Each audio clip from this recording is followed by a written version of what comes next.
evento bonito, né? A gente falando de respiração.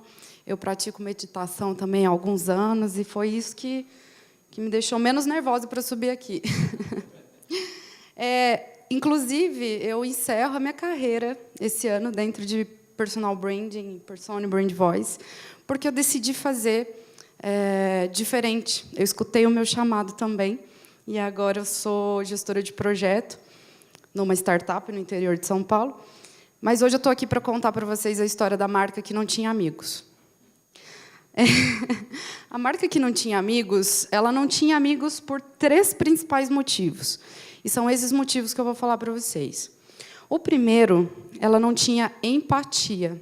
Está claro para todo mundo o que é empatia? Sim? Empatia, para mim, é sentir com a pele do outro. A marca que não tinha amigos, ela não sentia com a pele do outro, porque ela estava mais preocupada em falar dos seus produtos, dos seus serviços, do que entender as dores que os seus produtos e os seus serviços solucionavam nos seus clientes. E aí, mas como? Como que eu vou praticar empatia, sendo que eu sou uma marca? E aí eu queria trazer a reflexão sobre antes de internet. O que é uma rede social? São pessoas, uma tribo, em volta de um assunto em comum, trocando, cocriando, evoluindo, porque elas têm interesses em comum. Agora, a gente só tem uma internet que facilita isso, facilita a gente chegar em várias outras pessoas. Quando a gente fala de empatia e sentir as dores, a gente amplia isso no âmbito digital. Mas como que eu consigo ter empatia por uma pessoa que está atrás de uma tela que eu nunca vi na vida?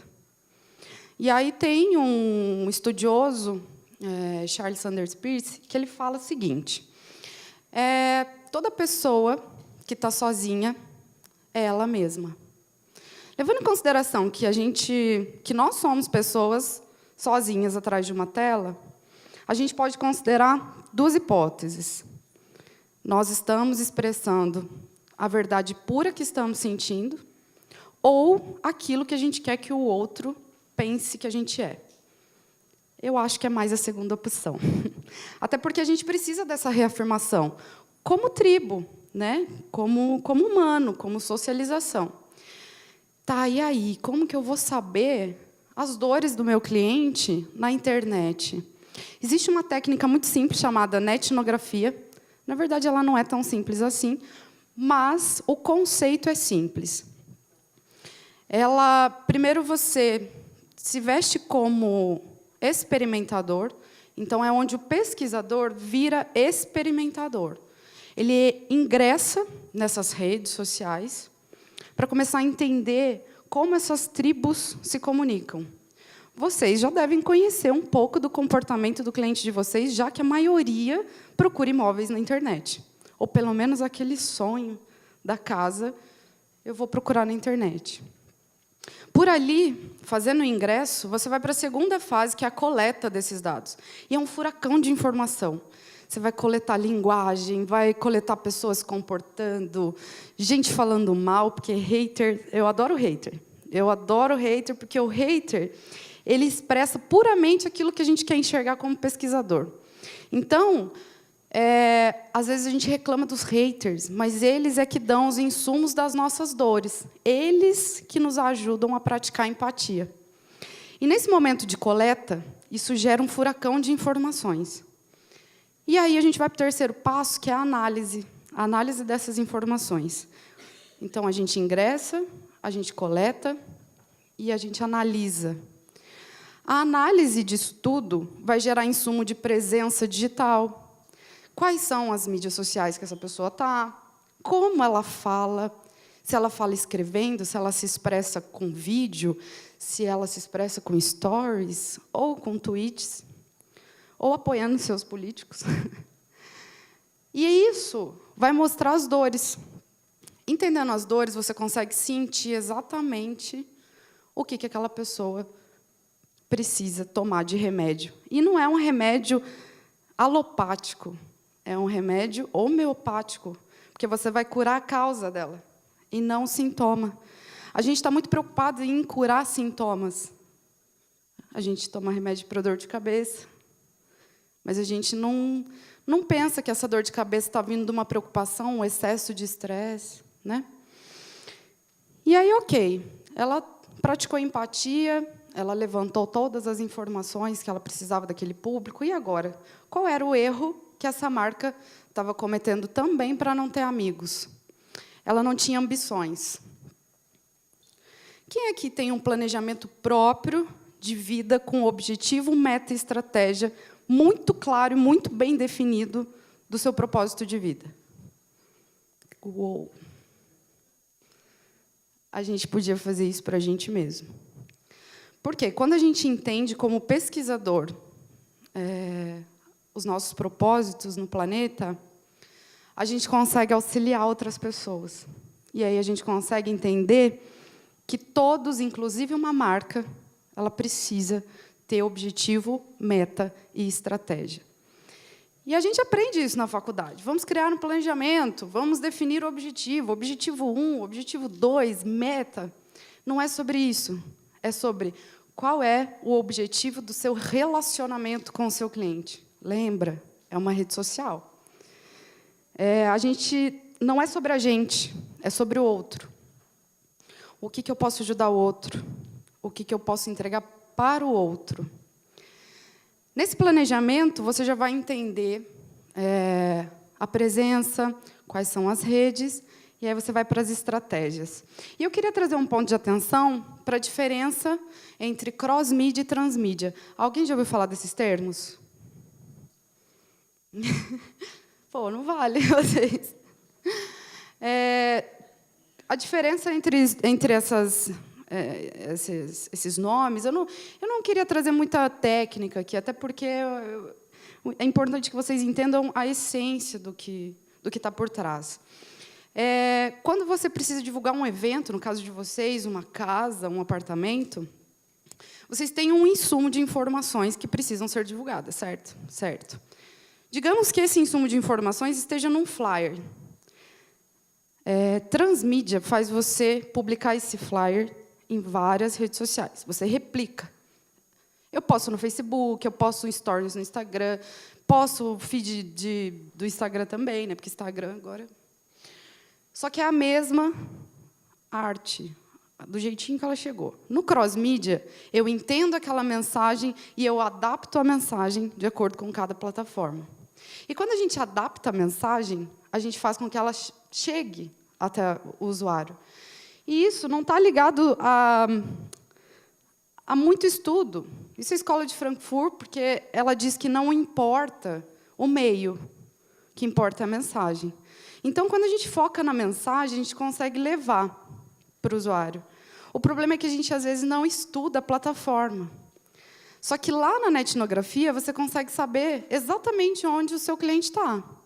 Então, se você sabe onde ele está, fica mais fácil de você estudar a plataforma. Então, estudem a plataforma.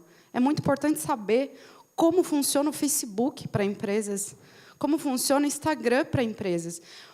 Se não vocês, mas quem estiver trabalhando para vocês. Uma agência, um profissional da área. Você precisa entender qual é a estratégia de cada rede social.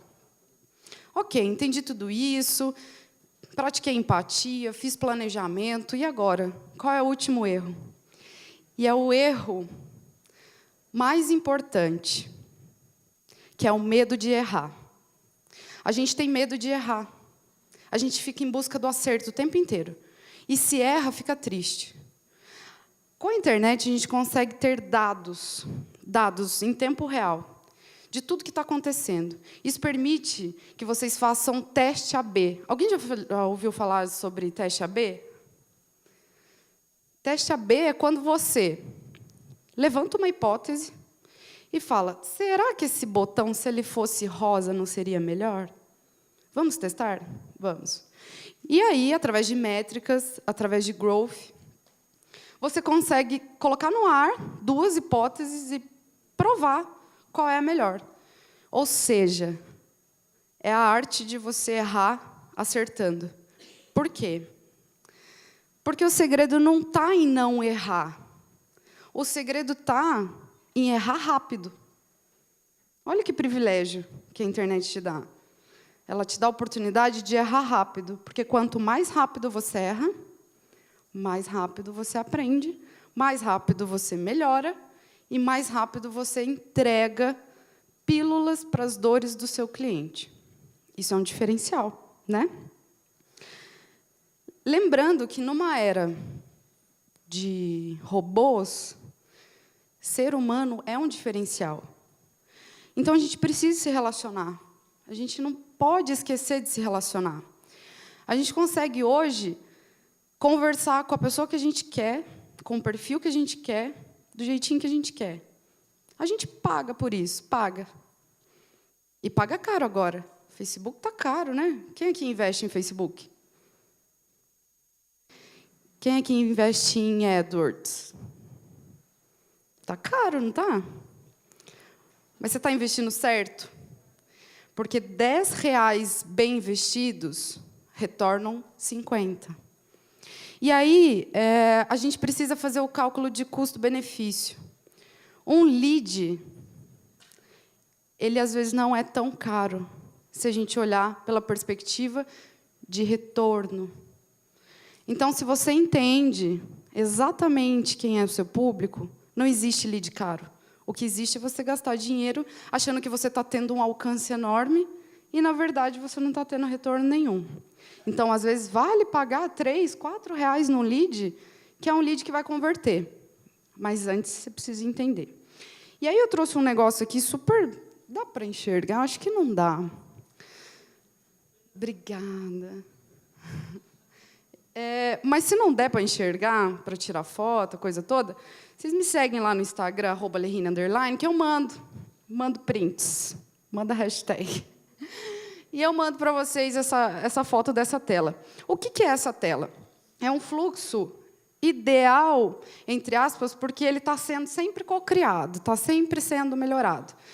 Essa foto, ela representa o resultado desses 100 projetos que eu apliquei na etnografia e que eu tive resultados, onde eu mostro o fluxo completo que precisa acontecer durante um ano para uma marca conseguir ter sucesso e, principalmente, ter amigos na internet. E aí, eu queria encerrar trazendo atenção para essa frase. Quando eu sei com quem eu falo, eu entendo como eu falo. A gente não precisa se preocupar com o como a gente descobre no meio do caminho. A gente precisa entender quem são essas pessoas, e hoje é completamente possível saber quem são essas pessoas. Obrigada.